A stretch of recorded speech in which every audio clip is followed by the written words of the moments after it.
Welcome back to a different looking Playbook of the Wealthy. You're right, we're in person. We are episode 52. We're officially a year in, and we're setting you up for 2026. We are going to be talking about the wealth playbook for the high earners. So if you're earning a lot of money, these are the things that you need to be aware of. For 2026, it's going to get you in the perfect place. Perfect with an asterisk. Don't hit me with compliance. But we're going to make sure that you are doing so well. My name's Dave Grant. My co-host is Heather Townsend. If you've not been to the Playbook of the Wealthy before, we split our podcast into a number of sections. We dive deep into content, we answer questions, we talk about ourselves professionally, personally, whatever we want to do. So without further ado, let's dive in. All right, so I wanted to break this out, Dave, I think we should start with the foundation. Mm-hmm. You got to know what you got to do. Then we go into the details. And then I put my bow. Okay. All right, you're good. The foundation. My favorite quote that I say to people is, it's not how much you make, it's what you do with it that matters. Mm-hmm. And how true is that, right? We've all had clients where we've seen them make hundreds and hundreds, millions of dollars a year, and then you're like, wait, where's your net worth? I've had that conversation. Yeah. Like, where did it go? Where'd it go, right? Yeah, we don't want that for anyone. I do want people living their ideal life, right? We're very much on life design too, so there's that balance. But here's the foundation. Cash flow is the engine of wealth, not returns. It's interesting, right? So you can't invest strategically if cash flow is sloppy. So intentional surplus creation. You need to know your numbers. Like, what are you bringing in? And what does it require to live off of? Like, what do you need a month? And what are you going to do with that surplus? If you don't have a plan, what's going to happen? That is the hardest question I've posed to people. Like, they can be all into the numbers, and I ask them, what's your budget and how much you have left over in the month? They give me the, like, deer in the headlights of, I don't know. And then I'm like, okay, this is an issue, because now we have to go back to square one and figure this out in order to make sure that this is working the best it can be. Oh, my clients are required to fill in a cash flow sheet. They don't have a choice with me. Okay, so I'm a little loosey with my clients. Yeah, maybe I should get a little more firm. Yeah, I have some firm. There's a lot of accountability with me. All right. And then there's this balance of lifestyle creep versus lifestyle design. Mm-hmm. And I think lifestyle creep is when you're like, oh, I'm going to get that fancy car, but that fancy car isn't going to bring me joy. Whereas life design is, oh, I really want that fancy car, so I'm going to intentionally get that fancy car, right? There's a difference. Yeah. Do you know what I'm trying to say here? From someone who bought a Tesla 4 months ago because I dreamt it and then wanted it, yes. And what did that do inside to you, though? It made a difference. It had to. I think every time someone jumps up and makes that change in their life, and you finally go get that thing, it almost brings more abundance. Okay. Abundance. Mm-hmm. You know me in words. I'm a numbers person. But abundance mindset. I think it changes what you're saying to the universe. I'm a little woo-woo. Okay. All right. Emergency fund review. You got to still keep yourself safe. This is life. You don't know what's going to happen, what's going to be thrown out at you. Make sure you're still set yourself up for those unexpected expenses in 2026 as you're going after your ideal life. Mm-hmm. And then business owners, oh yes, I never forget about you. Keep that business and personal separate. The only time money is going in between each other is when you're paying yourself. And what do you need to pay yourself monthly from the business? And what are you doing with that extra? You have to know. Otherwise, it's just going to go poof every time if you don't have a plan. Or it's going to be spent on things that don't really make a difference in your life. And I don't want that for you. So that's the foundation. Okay. So there have been some big 2026 contribution changes. I think most of them changed, Dave. They have.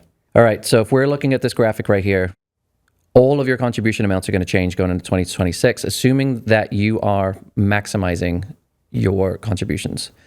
So quick rundown. IRAs, you're going from 7,000 to 7,500. 401ks, you're going up to 24,500. The catch up, that we're going to touch on a little bit because that has drastically changed, not in the contribution amount, but where it's going. So that's going up to 8,000. Then you've got the IRS limits as to, well, how much can I contribute as a whole to these accounts? So that's going from 70,000 to 72. So that's going to be your contribution, your employer's contribution, and anything after tax as well. That's going to be the big lump sum. And then you've got to catch up on that. If you're over 50, that's going from 77.5 to 80,000. And then HSAs, tiny bump up. Depending on if you're single or if you're a family plan, you're going from 4,300 to 44 or 8,550 to 8,750. That was a lot of numbers. I mean, the point is to know in your plan is you got to be aware of these numbers. So now these maxes have increased. What are you increasing? That's the question. What are you changing? I think where this catches people up is if they don't know what it is going into the new year and their contributions have been based on a number versus a percentage. 120%. And so they're just not utilizing it to its full potential. Or they have no plan, which I've seen, and they're just throwing money in places and not really maxing out with no plan. That's bad too. Yeah, That's not great. Okay. The question always becomes, where do I put first, or how much, or do I go pre-tax, or do I go Roth in my 401k? Dave and I are actually going to do an episode in the next few weeks on in what order we prioritize these accounts. So we're not going to go through that today. But I have a pretty much, what do you call it? Golden rule? Is that the right term? Yeah. Golden rule that if my clients are in the 32% tax bracket and above, I am going 100% pre-tax in 401k. Of course, there's a few asterisks, but like the majority of the time, that's what I'm doing. That is a very high tax bracket because it jumps from the 24 to the 32, and that's an 8% delta. And so if you are making in 2026, the 32% tax bracket is if you are making single over 201,000 or married 403,000. So that's when, if you have a 401k, go pre-tax, 100%. Get that 32% tax deduction. And then if you're state, it's even more if you have a state tax rate. Would you agree with that? Is that what you do? I agree. I think it's when you're looking at the long term, when someone's going to retire, are you going to be in the similar tax bracket? I have very few retirees even approaching the 32% tax bracket. So getting that break now is going to be way more beneficial than waiting until later on. Again, we don't know what tax rate's going to be in the future, but are you going to be pushing the 32 in retirement? Unless you have a hefty pension, no, you're not. This is what's so funny is those, okay, I'm not going to give names, but there are some people out there that just go Roth, Roth, Roth, right? They are like die hard for going Roth and not taking the tax deduction now. And I'm like, have you been in financial advising? Because I do this for clients that have gotten to financial freedom and they are not in a high tax bracket. My high income earners are the ones in the high tax brackets. Like even the ones with millions and millions and millions of dollars, they are not hitting the 32% tax bracket. Yeah. Are yours? No. We're crafty. Yeah. We're designing these tax brackets. Yeah, like this is not something we're just... Yeah. All right. Sorry for the little tangent. All right. So there's also some tax changes taking place this year that I just want to touch on. We're not going to go into the deep details. We will as more information comes up. But the one that's getting a lot of press, a lot of attention is the Trump accounts that are coming out for kids. This is especially if you had a kid, I think, starting in 2025, if I remember right. The IRS is slowly putting out details. There's more to come. And really, it seems like they're opening up for contributions in, I think, the summer of 2026. Yeah. So expect a podcast episode on those alone. There'll be a lot to talk about that, but it's something we are paying attention to for 2026. Charitable contributions also got some changes. So if you itemize in 2026 and you are a big contributor to charities, that's awesome. Just know there's now this 0.5%. So not 1%, 0.5%. So 0.5% of one. I don't know who came up with that in Congress. It's hysterical, these numbers. But anyways, AGI floor. So you won't get 100% of the deduction. So just know that. And if you don't itemize now, I do like this one. You still get a small tax deduction for charitable contributions. So you keep your receipts even if you don't itemize. It's 1,000 single, 2,000 married filing joint. And last thing, if you itemize and you are one of those in the high tax bracket, 37% and above, no, your itemized deductions are maxed out at 35%. So you kind of get a 2% haircut on your deduction is the way I would explain it. You're not getting the full 37% anymore. And the top tax bracket this year, you're reaching that if your income is, you're single and it's greater than 640, married filing jointly, 768. Get that? Was that a lot? I would summarize this by saying, if you have a good CPA who does proactive tax planning, they should know this, and they are giving you the plan for the next year of what you should be doing. I mean, but don't get me started on that. I'm not. But... See, CPA proactively planning, they are there. They exist, but they are a rarity. Yeah. But just saying, if we're giving people all of this stats and floors and 0.5%, people are like, sure. Can I give to charity, and what's my deduction going to be? Well, you should be giving. I mean, I would hope people are giving to charity regardless of if you're getting the tax deduction. But we want you to get the tax deduction if you're doing it. And also, studies have proven one way to really make yourself feel wealthy is give it away. I love cash flows. I have clients who come in at the end of the year and they're like, okay, so here's what I earned. And I'm like, great, how much did you save? And they're like, so this is how much I saved. And it's always that trepidation of, don't yell, but it's a case of, okay, we can't do anything about it. That's 2025. Let's plan into 2026. We know exactly what you're going to earn. This is what it is on a monthly basis. Here's what goes into your 401k. What are you bringing home and where's that going? And let's be intentional for the rest of the year. So I think that's going to be important for people going into 2026. This is a reset. Let's figure out where your money's going and how is it going to be different from last year? Because it has to be. You got to be getting better and better each year. You know what's funny on this, Dave? I have 2 client stories. So one, we all know I'm openly manipulative for my clients. I'm like, I am manipulative to get you to your goals. And I'm very open about it. Mm-hmm. So one of my clients, we had that problem. I was like, we made more this year, but we didn't save, again, like we were supposed to. Yep. So I think we now need to put it into your cash flow where it's an automatic bill. I don't like to use that, right? But it is like, it needs to be an automatic thing because you aren't going to do it. Yeah. And what's funny is after a year, it's not you telling the client agrees because they're like, yeah, I haven't done it. And I ask it as a question. I'm not like, you're going to do this. I'm like, hey, I think we didn't do this year. What do you think about, we setting something up monthly so that we don't have the same conversation? Yeah. And I kind of say it funny. I'm like, so it's been a year or 2 of the same conversation now. And I give a smile. And if clients are listening, they've seen this face before.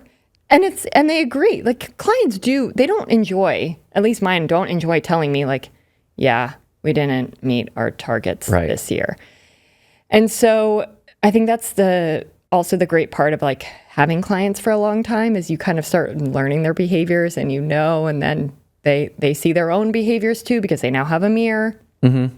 So that's one way that I just set that up. If you're constantly still having that problem, you need to set up automatically monthly contributions to your investment accounts or to your savings accounts or whatever. The other one is, my favorite one is, my client really wants to buy a bigger house. I want them to have this bigger house and I want them to have the bigger mortgage. And I think their cash flow can handle it, but they haven't been as great at saving. Mm-hmm. So I said, okay, the mortgage payment is going to be, let's call it for ease, $10,000 more a month. I'm like, all right, well, let's set up an automatic $10,000 a month to your investment account in the meantime while we're waiting to buy this house, because then you're just still saving. And, sure. And you'd still have to have that as a mortgage payment anyways. And if you can't make it now, how are you going to make that mortgage payment? And they're like, that's fair, Heather. It's good, right? It is. Yeah. I'm sure they get to the reality of, can we afford this very quickly? It's great. And I'm like, okay, worst case scenario, it's in an investment account. Like, yeah, instead of being in this illiquid investment. Okay. That's pretty good. Yeah. Openly manipulative. I think you got to understand the balance, because for people earning more, I don't want them to save it all. Like, you want to make sure that lifestyle is still enjoyable. 120%. The problem I find is when the income is a little lumpy. So it's, RSUs and bonus for my clients hits February and March. They feel cash flush in the spring. And it's that deliberate conversation of I have to try and catch them at the end of that to figure out, okay, what's your net? What are you spending and what are you saving? Because the rest of the year doesn't matter because it's all regular cash flow. But boy, if you catch them too late and you're like, okay, what are you saving from that? They're like, huh? Oh, what? Oh, I do. Mm-hmm. I know my client's RSU schedule, and we meet within 3 to 4 days of the RSU vest every time and the bonus period. Like, it's not even a question. They just know, yep, we're meeting. If I'm getting that bonus, like, it has to happen. I need to be more like you. I need to be like, I am the priority in your calendar on Thursday. Cancel your meetings. We're talking. Yeah. Our last meeting is always, okay, when are those RSUs vesting? Or when's that bonus or whatever? There is no, I am misaccountable. Let me tell you, I take it. But I think that that's also one of our superpowers, right? If you have someone, you can have a plan all day long. That's why I stopped charging for one-time plans. They didn't give me any energy because people would come back to me a year later and they hadn't implemented any of it. And I'm like, I'm not having people pay for this anymore. You need someone holding you accountable and to walk you through what to do. Yeah. I mean, I don't think my remodel would have been done without my contractor and interior designer. I mean, nope. Do you want to talk about your remodel as a goal that you set up? For 2025, I did it. Yeah. Check the box. It's beautiful. I think I still only have one more invoice. So then how are you going into 2026? So that was a 2025. You're being intentional going into 2026. I'm sure people like to hear from us, like, what are you guys doing, like, going into this year? So I actually made my goals on the plane. I started them. I have to refine them. The word I had in 2025, which I worked on, but it's still going on to 2026, is spaciousness. Everyone can laugh. Ryan Serhant, I really respect him as a business owner, what he's built, his brand, and he genuinely seems like a real nice guy. But something that made me sad when I watched his latest Netflix show was he is struggling with being that father, that husband, while building a business. And I struggle with that all the time. Like, how can I be a good wife and a good mom to my daughters while being the best financial planner I can be and this business owner? And this is not an easy battle. It is a constant battle. You know, I did way better in 2025, 2024, not good. 2025, I really put delegation into place. 2026 is refining it. Like, I tried things in 2025. I really know what to do in 2026.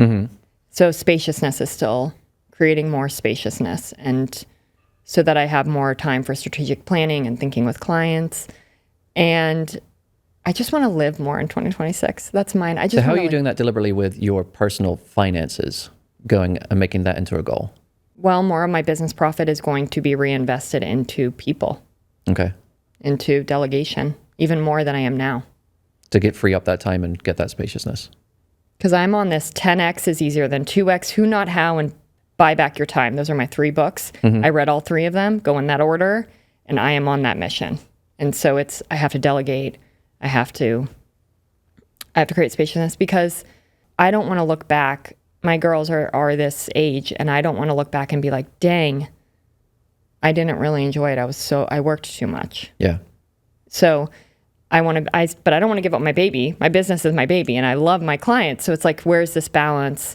But there's just stuff I do that is not value add to my clients. And I want to be able to travel with my girls and go on vacation and just be present and know that I have a rock star behind me, like they've got it handled. Yeah. And I just show up for strategy. That's where I'm trying to get. I just am in strategy. That is my 2026 goal, that by the end of the year, where I am with clients or I'm with you for sharing my knowledge, it is just literally strategy. So this is going to be a really big, it's going to take some financial investment. It sounds like a big year. Yes. 2025 was shedding. 2026 is let's go. 2025 was what? Shedding. Shedding. Have you not heard it? Was shedding. It wasn't. Yes. It was the year of the snake. I'm not making this up. Different. What did you think I said? That's where I clarified. I don't even know. Okay. What's yours on financially?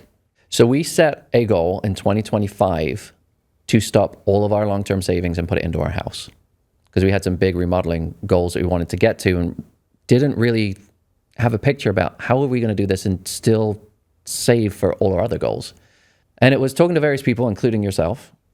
And it was, okay, you're still on a good track if you paused it for 2 years. Take all that excess money and put it into your house, do the current projects, do future projects. And that's going all the way through to the end of 2027. That is uncomfortable because it stopped all of our retirement savings outside of Sarah's pension.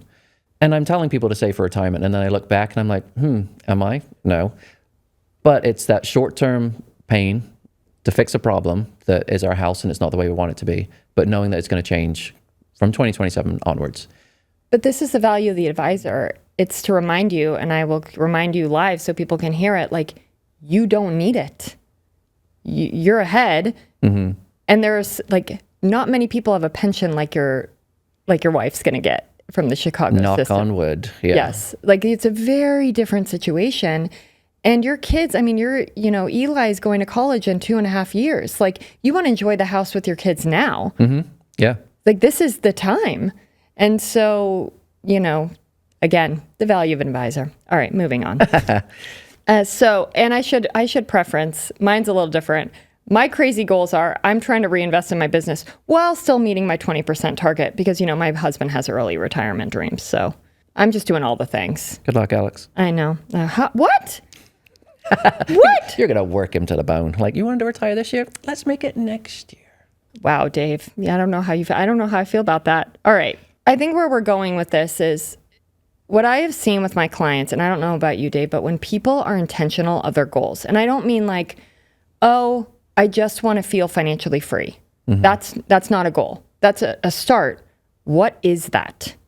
Does that mean you spend X a month? You can travel X a month? Does that mean you're saving 20% and you have an emergency savings and you can take your kid to every activity and not think about it? Like, what is it? You need to know the details. What is financially free? Or I want to travel more. Not a goal. That's a start. What is that? And really when my clients have specific goals, and I write them down, so it's like real. It's so fun because I like check them off the list. The more specific you are, it happens. It's very true. It's so true. So I want our listeners to really be specific about their 2026 goals. And then that's how you build your cash flow. When you have extra, you know what to do because you have specific goals. If you're just like, I don't know. Well, it's just going to go and I don't know. I think even outlandish goals, like even if you think you can't make them, write it down. Because I had a client come in, like I do review meetings in the fall, and they came in and gave me a look. And I'm like, what? They're like, we like to travel, but we want to do $100,000 worth of traveling in the next probably 18 months. Whoa, where are they going? Everywhere. It's cool. What's their age? Are they old? I mean, not their exact age, but are they 50s, 40s? Like what's their... early to mid 60s. Okay, so yeah, they need to now. But then it came, a question for them is, can we do this? And I'm like, well, we'll rerun your plan because this was not in the plan for this amount of money and it was fine. Like, would there be some sacrifices? Potentially, but not right now. And then I was like, so have you figured this out? Because 100,000 in travel, that could be anything. They started listing off the countries, the amounts, the timing, and everything. So they knew exactly what it was going to be. And part of that was there was a company offering all of these trips. But now it's come to the point of saying, okay, they emailed me the other day saying, we need this dollar amount for this trip. That's the deposit. And then it will just keep going like that. So it's not going to be 100,000 up front, but it's going to be piecemeal of these are the trips, these are what we're doing, these are the deposits. As long as they just keep living life normally, it's going to work for them because they planned it all out. Dave, I hope they get credit card points. I've been pushing them to do that. They need to do that. Once my retirees I told them about it and some of them are like, then they start doing it. And then because they're retired, so they actually have the time to like analyze it, play the games, like know when you get the bonuses. They actually can really maximize those. They can. Yeah. Okay. The other thing that I want to put on setting yourself up for 2026 is know your savings targets. Have a plan. Where's it going first? My ideal, I don't know what yours is 20% of income. And I mean gross too. That is the starting point, my rule of thumb. Obviously, if someone has a great pension, like Dave's wife, that might change, but my clients don't have that. So that's where I go. So know what your 20% and how are you going to do that? Back into it. And then if you have extra and you're saving your 20%, where is that going? Right. Done. I'd also recommend have this conversation if you're married with your spouse. This can't be done in a silo. It can't. I think there's a lot of things we don't share openly with our spouse until that conversation gets rolling. And it's okay, what do you want the next year to look like? And like, they're not easy questions, they're deep questions of, are you happy right now? Like, what do you want to change? Is there anything you want to do? Yep. And let's start to figure out the money for it. Because then that gives people freedom to explore, okay, if money was no object, or if we had more money, I'd really like to do X. And I've heard people say it in a meeting and the spouse looks like, you've never said that before. And they're like, I just haven't felt able to say it. So I think those conversations, whether it's the spouses together in a room by themselves, or if it's with us as a facilitator, those really get down to the nitty gritty of this is what we're doing next year. And it's going to make me feel good. If you have gotten anything from this episode today, you need to know your numbers and you need to know your goals, personal and wealth building. 2, create a plan. You need to know the how. And most importantly, you got to execute it. That is the most important. And if you need an accountability partner, go get one. Even if it's a friend, even if it's your spouse. Spouses don't really work well as an accountability partner, though. They don't. So that's my bow. That was your best bow ever. Congratulations. I mean, I'm a really good planner. This was a plan. The bow game is leveling up in 2026. Yes, it is. All right. Okay, before we move on, if this is not your first time watching Playbook of the Wealthy or listening, you're going to have to do something. You got to leave us a like, a comment, a subscribe, a follow, put it in the boys and girls chat, or send it to your mom. If mom's not around, send it to someone special. If this is your first time here, just sit back, relax. You don't have to do anything, but you're going to want to come back, and that means you're going to need to do something. So whatever you end up doing, thank you so much. What's the boys and girls chat? You have a long text chat with your girlfriends? Oh, yes, I do actually have that. All right. Just wondering. I've never seen a podcast in my boys chat. It's usually a little different content. I don't want to know. All right. All right, we're going into our next section. It is the question section of our podcast. It's called What Would You Do? All righty, question number 1. I am 52 and planning on how to contribute to my 401k this year. My colleagues have said there is a big change. What is it? So for you, because you're 52, there is that extra catch-up. So the catch-up that's now $8,000 this year, if I'm remembering right, it has to unfortunately go to after-tax Roth. It's Roth.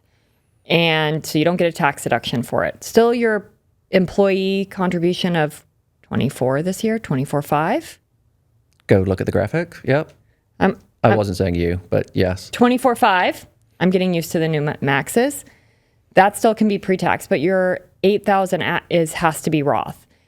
That's if your W-2 box 3 is over $145,000. So if you make a lot of money, you're going to have your catch-up is Roth. But, I've had these conversations with my clients. They're aware of it, and they're not changing anything. Keep the same. Like having some Roth we want some Roth in your retirement. So it's kind of actually helping my clients automatically be forced to do what I want them to do. It's making things simpler. Yeah. Because usually it's, okay, let's do, an after-tax contribution. Let's roll it to, no, this is like, okay, it's in a Roth 401k regardless of what you wanted to do. I mean, it's a big change. I don't know about a big change. It's a change. Yeah.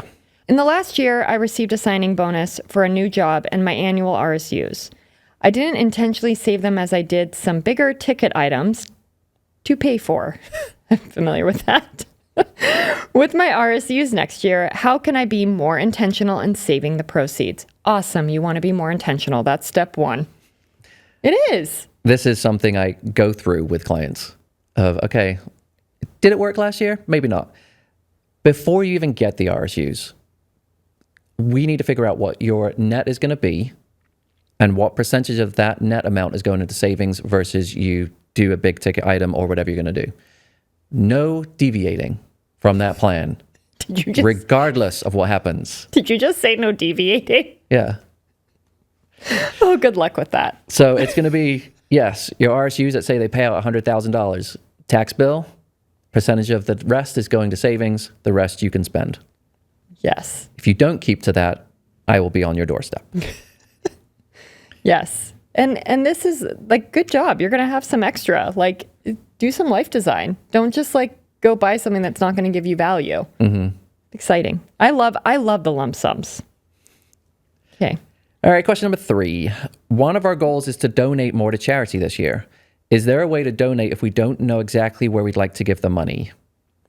Yes. It's called a donor advised fund, and they're really great. I would say if you do a lump sum, it's going to be a big lump sum. If you're just talking like 5 to 10 grand, I don't know if I'd do a donor advised fund. That's more if like it's 20, 30, 40 grand. And before you do this, if you have really high appreciated stock, do not sell that stock and then put it in the DAF, donor advised fund. You want to transfer. You can transfer the shares without even having to hurt your tax bill. That is like a big mistake I see people make. But the other thing is there are costs that come with donor advised funds. It is a little complicated. I use them again if a client, like one client put, I don't know, they want to make some huge 6-figure donation. All right, to one specific thing. We did it in that with the appreciated stock. The other thing is if you can wait and you wait until you get some ideas, I said the wrong word today, or I was trying to sound it out, and you guys all should have seen Dave's face because it sounded like a not okay word. We're not going to go there, but it's a QCD, qualified charitable distribution. This is if you're 70 and a half and older. So probably not as many of our listeners, but it's good for people to know that, if you know RMDs are coming from your IRA, you can instead just put them directly to the charity and it doesn't hit your tax bill. It's amazing. Now there's limits on them. I have to look them up every year, but it's like, I don't know, $100,000. So pretty high. So instead of having to pay the fees to the DAF, that can also be an amazing option too. There's options. This is where have a good team, CPA, financial advisor, think about those. But there are definitely options and there's some planning to do with that. I've definitely heard of people saying we have the charitable intent, but we don't know what to do. And part of that is, okay, well, you got to get deeper into your why. Like why do you want to give? Where's it going to go eventually? Because it has to go somewhere that's meaningful. But if you want the initial tax benefit, like now, the donor advised fund is probably the answer. Yes. And then figure it out later. Yes. All right, we are going into the last section of our podcast. It's called Highlights. This is where we tell you the personal things about us or our business that we want to share. Oh, this is like the personal part because this is our... Dave's having us talk about our highlights of recording for a year. So with it being episode 52, 1 year, we decided to share a highlight of us working together.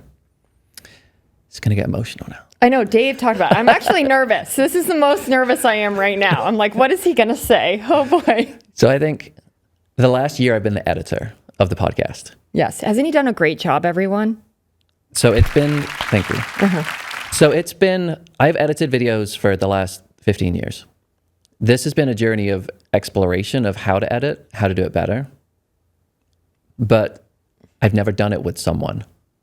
I've never had someone to edit other than myself. You had to edit me. I didn't even think about this. Oh, where's this going? Your progression as a podcast host Really has been exponential. The amount of ums and ahs I had to edit in the first 6 months was painstaking. You have got a lot better. Yay. So now as I'm passing off the editing work, I'm a lot more confident and someone's just going to take it, freshen it up, and it's going to be ready. They're not going to have to slice the ums and ahs. So kudos to you. I'm actually a little sad to give up the editing because that's a control piece, but I'm glad to get the time back. I'm proud of you. Thank you. I'm proud of you. And thank you for that. I actually want to say thank you for the radical transparency. I needed new headshots. Thank you for telling me that. And I needed to stop saying But to go with that, it's also this past year taught me I've had a hard time working with people. I've told you about this. I mean, I'm an entrepreneur. I work hard, right? Similar to you. And I think finding people with that same work ethic, but you can't work with someone that's too similar to you because then they don't add anything. Yeah.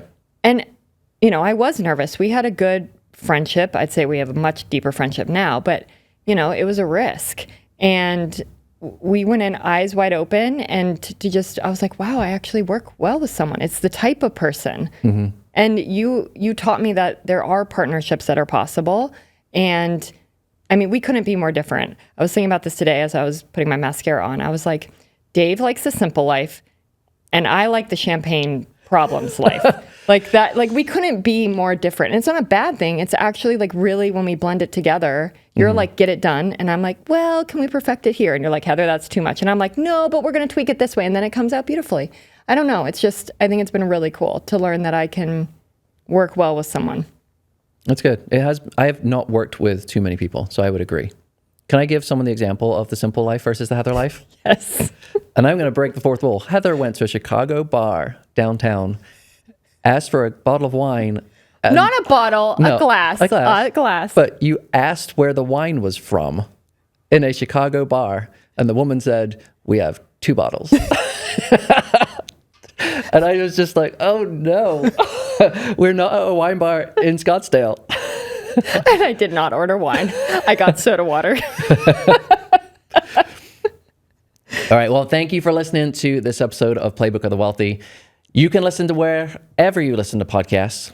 If you want to watch the video version, you can watch us on YouTube, Spotify, LinkedIn, Instagram. If you want to send an email to the show, go to our website instead. It is playbookotw.com. If you do want to just shoot us an email, it's hello@playbookotw.com. And we'll see you next time.